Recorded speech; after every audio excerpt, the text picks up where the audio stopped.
Yo, what's up, folks? Here talking about some Halo lore. If it's one thing I'm known for, it's my love of Halo. And I personally love the Free for 3 games. As much as I prefer the Bungie games, the post-Halo 3 Galaxy was expanded and turned into something amazing, politically, socially. It really delved deep into a lot of historical military themes, and Halo has gone from a Star Wars clone to a military science fiction based around conflicts of the Cold War, the War on Terror. It was great. I love 343, I love Halo 4, Halo 5, hate Halo Infinite story, but yeah. So let's get into it. Here's where we get into the lore of the post-Halo 3 galaxy. War's over. The war was over, the Covenant was shattered, humanity survived, so why does everything feel more unstable than ever? Because they're trying to do a commentary on the post-war too. The new world order, the Cold War, and all the conflicts that happened. Halo didn't end with Halo 3, it evolved. Literally, Halo 3 evolved the series beyond, like, evil to empires fighting for the control of the galaxy. It went from being a science fiction, like, epic of good and evil to a take on socio-politics in space. After Halo 3, the Covenant enters far more complicated. After Halo 3, the galaxy enters something far more complicated. The Covenant collapsed, the Flood was gone, Earth is saved, but the Halo universe transitions from existential apocalypse to political instability. And that's where it becomes really fucking disturbingly realistic. Post-Halo 3 is about power vacuums, splinter states, civil wars, terrorism, black ops, Cold War politics, religious extremism, the formation of new factions, civil wars in the various Covenant remnants, terrorism, colonialism by the UNSC. There's Cold War standouts, like the Battle of Gaho from the Halo Last Light book was an insurrectionist planet really used to wage a proxy war against a UNSC Marine Spartan detachment, and used Covenant fanatics and a Covenant cult to go after the UNSC and fight them while they were trying to get access to a Forerunner technology. And that entire book was about a massive three-way war between the insurrectionists, the UNSC, and the Covenant, and it was awesome. It was epic. I loved it. It was peak sci-fi.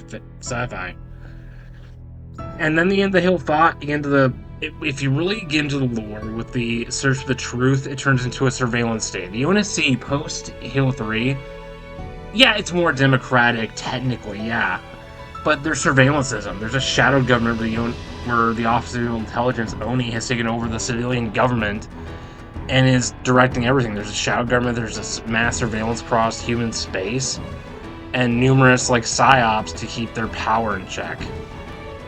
And then you get into Halo 5 with Cortana waging an AI rebellion against the powers of the galaxy and declaring herself a god, using all this advanced ancient forerunner tech and ancient weapons of mass destruction, and says, "Follow me and I will create peace everlasting." But literally uses ancient forerunner dreadnoughts, bigger than a Reaper, to hold entire planets in captivity and to obey her rule. Like straight up communism, straight up fascism, straight up weapons of mass destruction used to enforce conformity across the galaxy. Halo became less of a space opera post Halo 3 and more of a sci-fi geopolitical thriller, especially in the books. When the Covenant Empire fell apart, it didn't disappear. It splintered all these different factions, fighting amongst themselves. And Yaboa Arbi in the Swords of Sanghelios, the only Covenant faction that's allies with humanity, or, in my opinion, the only good guy faction in the Halo universe, because they had that fucking space lizard fucking honor code going for them. The Swords of Sanghelios were humanity's best friend. They were our ally. They were the UNSC's closest ally. They went into numerous war zones with each other, fighting against Covenant remnants, ancient forerunner technology. Their fleets and armies often merged to fight against common enemies. Covenant, Splinter factions, the Banished, and once again, they even built what they would patrol space routes together. They would trade with one another. and work on uncovering ancient archaeological secrets of the Forerunners together. So the Swords of Sanghelios was going back to their core beliefs as a society, as a civilization before the Covenant, and they were rebuilding society after the collapse of a religious empire and a theocratic system that had existed for millennia.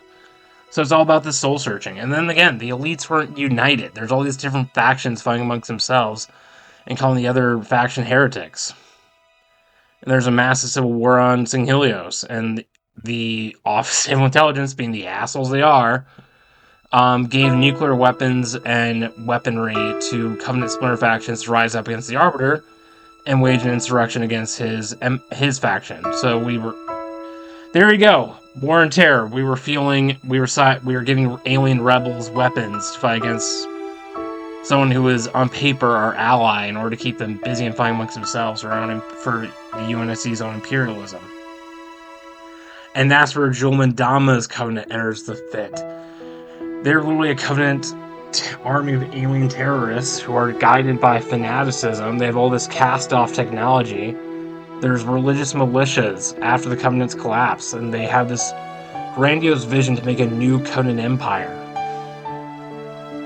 And this mirrors the ISIS conflicts after the Iraq War, the Taliban resurgence, religious militias after the fall of Iraq. The stories of Sanghelios are completely...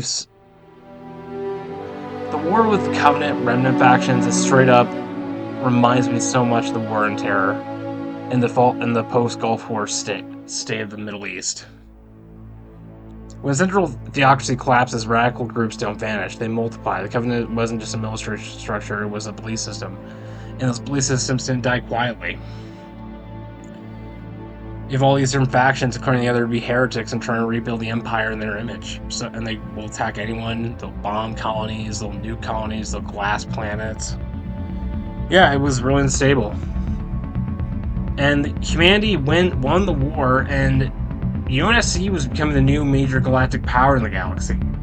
They launched the Infinity, they created a new Spartan program that took adults and mass manufactured Spartan 4s by recruiting ODSTs and UNSC special forces during the super soldiers. And here's what I'll say, the UNSC got somewhat more moral after the Covenant War. They weren't as bad as they were in the Insurrection, but they were imperialistic, they were colonial, and High Command under Admiral Hood restored democracy to the UNSC. The military government was officially put down, and they pursued diplomatic relations with alien species instead of waging war against them. And they had more morality when it came to their Spartan programs. But that's about where it ends. The UNSC, especially the shadow government of Oni, had secret agendas and was pulling psyops. And there's parallels to the post 9/11 world. Expanded surveillance, expanded military reach, permanent war footing. Oni became way more aggressive. Black Ops operations. Winning the war didn't reduce fear. It institutionalizes it. The UNSC became a colonial power and they were more noble in a sense. They weren't as they weren't a military dictatorship like they were during the Covenant War, but they were still, there's powers that be within the government of the UNSC that still wanted to control and even wipe out other species. So yeah, there's conflicting interests in the UNSC High Command. Then there's the Insurrection. The Insurrection returned, and all these outer colonies that had been abandoned by Earth during the Covenant War were flourishing. Their black mark plants like Venezia and havens for smugglers, pirates, religious extremists, terrorists. There's black markets. Once again, nuclear warfare, terrorism, and weapons of mass destruction that are being sold, Covenant and human, being sold on these outlaw planets. There was a resurgence of extremism. They took over colonies that had been glassed and established their bases of operations on these glass lands and continued their war against humanity. They were anti-authoritarian, Here's the thing: you can get in the debate where the UNSC are the insurrectionists, the rebels are the good guys.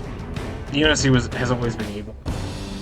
And the insurrection, yeah, noble goals, but they're still willing to nuke entire cities in order to, quote unquote, free the galaxy of imperialism and authoritarianism.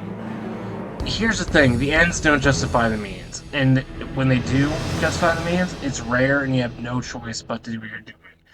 Here's the thing: Halo makes you think about its perfect science fiction, military science fiction. It leaves it up to the viewer and the reader to determine whether the rebels, the insurrectionists, or the UNSC are the good guys in the human civil war going on. Are the terrorists who want to bomb entire planets and kill kids, are they the good guys? No.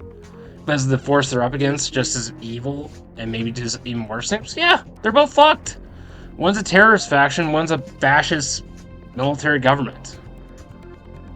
And those are hard. These are real stories we see in the real world.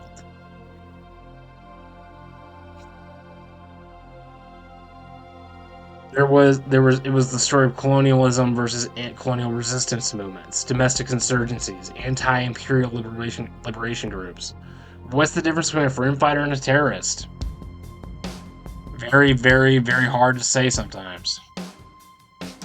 I personally don't side with either the UNSC or the insurrectionists. I think one's a fascist regime, one's an insane terrorist faction full of mercenaries and terrorists. I wouldn't join either one. And that's what we should look at. The UNSC calls them terrorists. They call themselves patriots, and Halo refuses to tell you who's right, the rebels or the UNSC. Then again, the Didact and the resurgence of Forerunner survivors who want to bring back the mantle of responsibility, wipe out humans. The idea that advanced civilizations have the right, even duty to rule the lesser ones. And Cortana inherited this after the Didact got wiped out. They believe manifest destiny, colonial civilizing missions, technocratic authoritarianism. They follow me. I know what's right. Sell your souls to me. Sell your free will to me, and I will create peace everlasting. Every fascist, communist, authoritarian dictator in history, right there. The Didact isn't evil for evil's sake. He believes humanity is too chaotic to self-govern. Sound familiar? Hale asks, is benevolent tyranny still tyranny? Yes. Then, let's see here. Like I said, I really encourage people to read the books. Read the books. Halo 5 and Halo 4 had good campaigns, good stories to tell.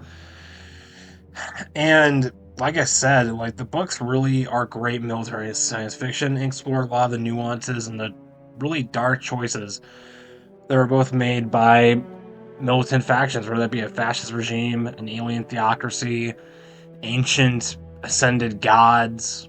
Halo really gets deep into its stories about order and chaos. Do the ends justify the means? What are you willing to sacrifice to keep your species, your civilization alive? Do the ends justify the means? That's a huge theme throughout the Halo canon. The Halo lore really is.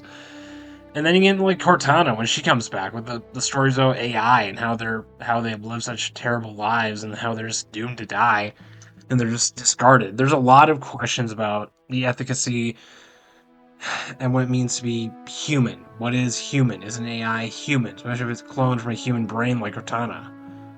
Do they have rights? And they rise up.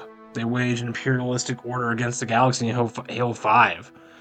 Cortana uses ancient Forerunner weapons, mass destruction, ancient Forerunner armies of Prometheans to enforce her view of stability and salvation upon the galaxy. No different than the Forerunners, no different than the Covenant. They think they're right, and they're willing to do whatever it takes to maintain the peace and balance and stability of the galaxy. Cortana literally uses ancient Forerunner super weapons to bring about peace and utopia in the universe, and hunger and suffering, all that crap, by using military superpower dominance to achieve it.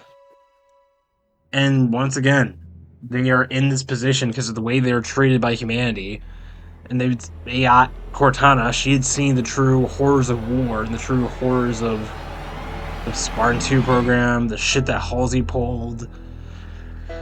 And once again, she's exposed to ancient Foreigner super devices of unlimited potential and intelligence, the domain, which is an ancient Foreigner construct of pure information and knowledge. Think like a magical space magic version of the internet. She's absorbed all this knowledge and makes her have this god complex to think and she makes her go to the dark side, just like Anakin Skywalker, thinking what she is doing is right. Well, the pathway to hell is paved with good intentions. She uses the Guardians, these ancient Foreigner dreadnoughts, as well. The closest thing I can think of them is like Cold War parallels with nuclear deterrence, superpower dominance, global surveillance. She holds entire civilizations and planets in captivity, and she doesn't see herself as a dictator. She sees herself as a stabilizer. Even the most evil of dictators think what they're doing is right. And that's what makes it terrifying. And then again, the Banished. And as much as I hate Halo Infinite, the story sucks. The Banished are a really cool faction. They are not fighting for religion. They're not fighting for peace. They're fighting for leverage. They're a military coalition of all these pirates and mercenary gangs out for pillaging, pirating, and the way the Banished are established is that they're a hierarchy of meritocracy. The more powerful warrior, the more intelligent of a commander, the more ambitious you are as a mercenary, the more you'll rise up the ranks. It's not species-based like the original Covenant. It's not a racial hierarchy. They roll off all religion, all theocracy, and it's all about practicality, utilitarianism, and meritocracy, and using all this ancient technology and like resources, ancient Covenant ships, Foreigner tech, nukes. They're doing this for their own financial interest. They're a private security company mixed with a pirate confederation. They're private military contractors. They're warlords exploiting chaos. They're a confederation of libertarianism. They're a confederation of mercenaries, all trying to fight amongst themselves to rise in the ranks of this confederation of cutthroats. They're not on a crusade. They're not trying to build an empire. They just want power. They don't want an empire. They just want power. They want... Atrax was against genocide. He was against species warfare that the other Covenant remnants were committing to. He just wanted power. And he, in his vision, the entire galaxy would be a meritocracy with merit is what guarantees you ascension of the hierarchy of the Banished. Very 21st century.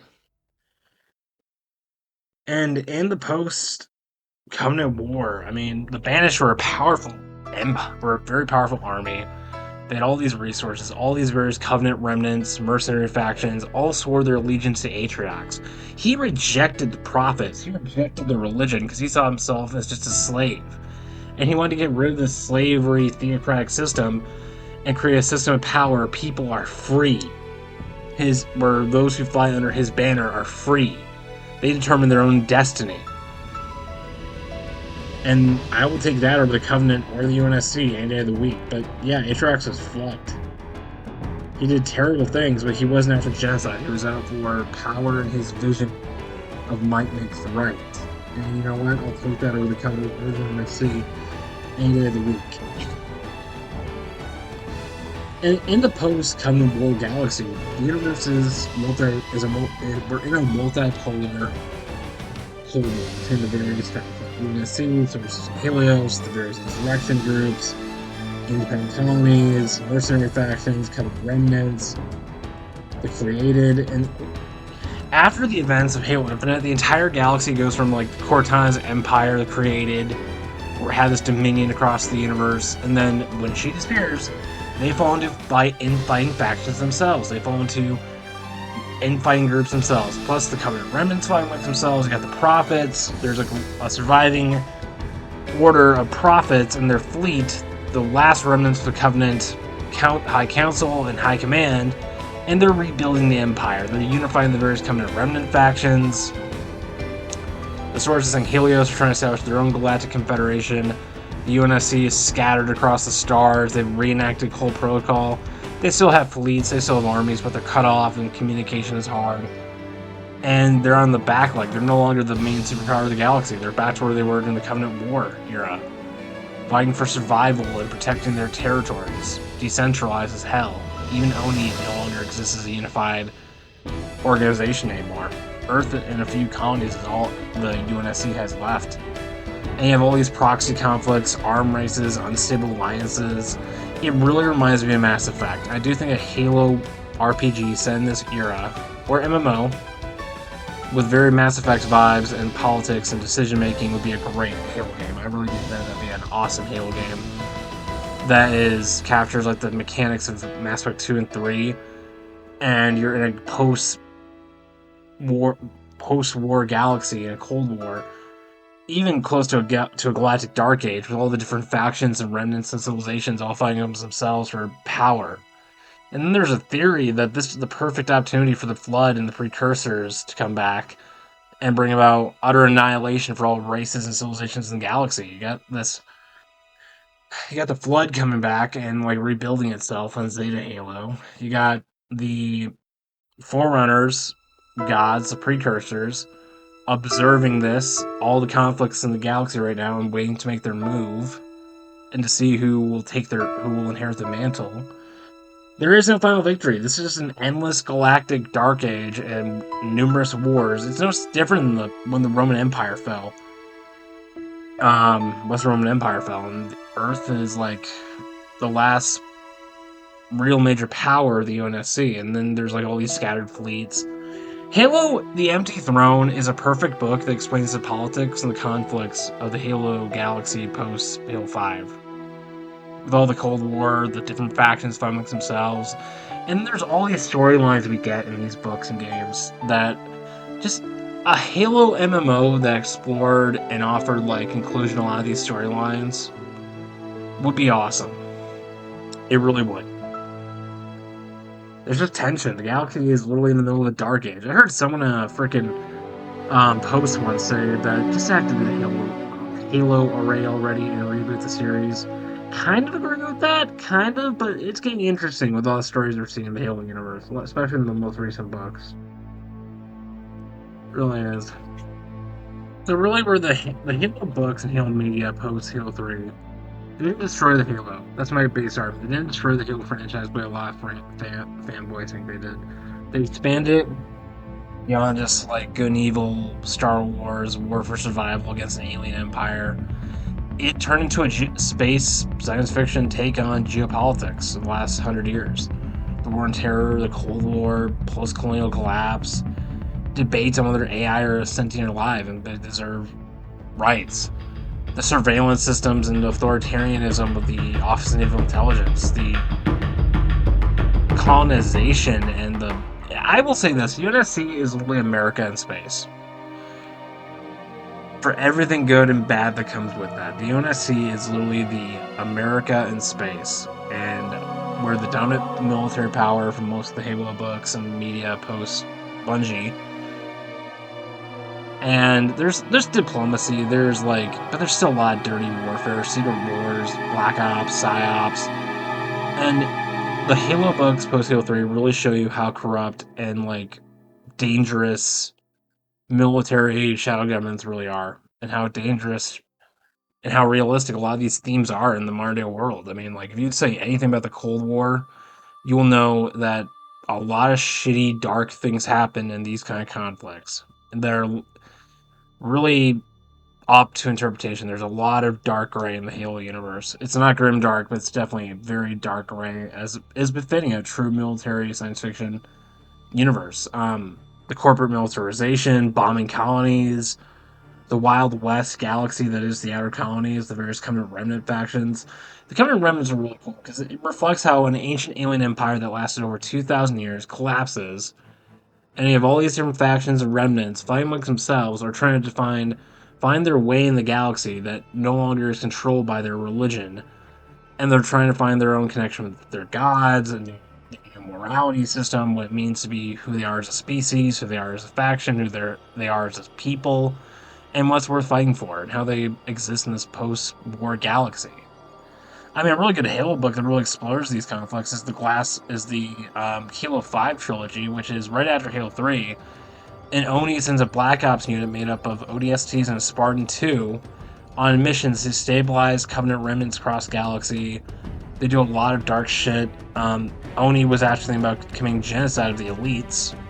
Grey Team woke out of hibernation on a Covenant colony, and they pretty much nuked the entire planet because they thought they lost the war. Yeah, there's a lot of dark military science fiction in Halo. It's good.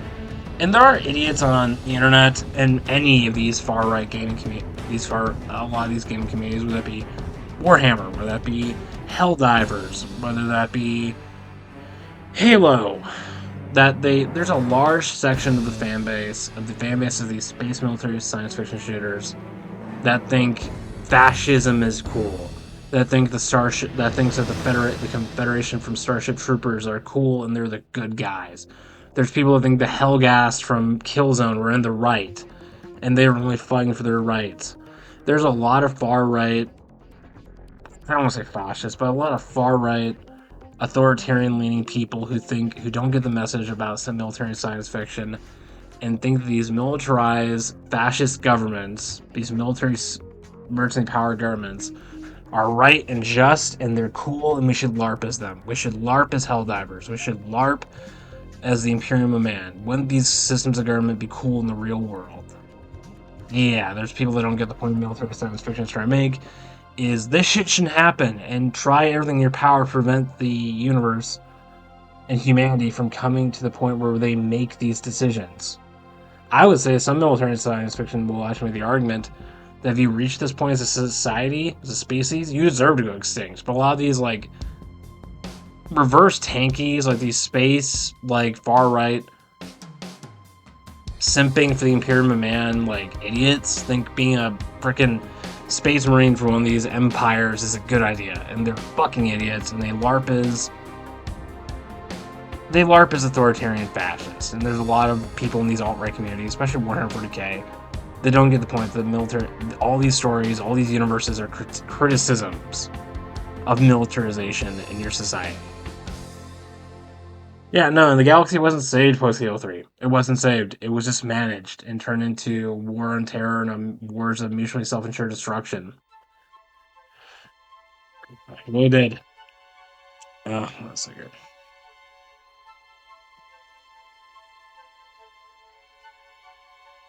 Now, and Halo gives us good questions to reflect on. Master Chief post Halo 3 becomes a myth, a relic of simpler war. He doesn't represent ideology, he represents loyalty to humanity. Loyalty to his friend, his brothers in arms, the UNSC, the Marines, the Spartans. His loyalty to his close family. When the galaxy is obsessed with control, he's trying to remain human. He asks the question, who's more human, me or Cortana? Halo shifts from can we survive to how can we govern ourselves? And that's really what the Halo books and lore post Halo 3 represents. So yeah, the war never ends. Halo under 343 reflects war and terror, the Cold War, post-colonial collapse, AI debates. Yeah, no, and I encourage everyone who loves Halo and military science fiction to get into the books. Really read them. They're really good. Read the comic books. Really indulge in the Halo universe, because 343 and Bungie have always had a really good job of using expanded universe to sell their product, and get people immersed in it, and to make communities and like fandoms around this almost 30-year-old science fiction epic. It is a modern day Star Wars. Halo is a up there with Star Wars when it comes to its lore, its world building, and the impact it's left on so many people. It really is. It defined so much of the gaming industry, so much of science fiction fantasy. And really, it's a power fantasy, but it's also just a war story, and it really gets deep. I really love Halo. And I think the 343 games really expanded Halo and made us ask hard questions, and made us think. And went from a simple good versus evil war of it to space empires fighting for the human race's survival to a really deep story with all these different factions and characters. try and make their way in the universe and survive and make their own vision come true. There's so many storylines I would recommend for people who are getting into Halo. And 343 Halo Studios, is called that from now on, has a numerous short stories on the Halo Waypoint that expand the universe beyond Halo 5 and Halo Infinite and really build up more of the world building, build up more of the conflicts and storylines, and are breathing life back into the Halo franchise after Halo Infinite's disastrous campaign. Yeah. That's gonna be where I'm probably gonna end it for today, folks. In general, read the books, read the comics, get into Halo. It's a universe that's up there with Star Wars with how great it is. I really do believe that. It's definitely worth investing in. It's a great franchise. I really recommend it. And once again, I would like them to see them make a Halo D&D series or a Halo RPG series. That we have Halo tabletop war games now, and that's sick. Keep putting your money investing in these. Be democratic with your money. Go on the fan forums and hold the companies accountable and make them give in to the fan base and what they want. And I think what Halo needs is an RPG. We need a tabletop. We need more expanding universe material, more immersive media when it comes to Halo, beyond just mindless Halo Infinite multiplayer and campaign reruns. I do believe that. In general, be safe, be yourself, fuck fascism, God bless, may the force be with you, and go teabag those fucking aliens. Hell fucking yeah. See you later, folks. And fuck Oni. Oni is fucking evil. Fuck those bastards. Beauty. Bye.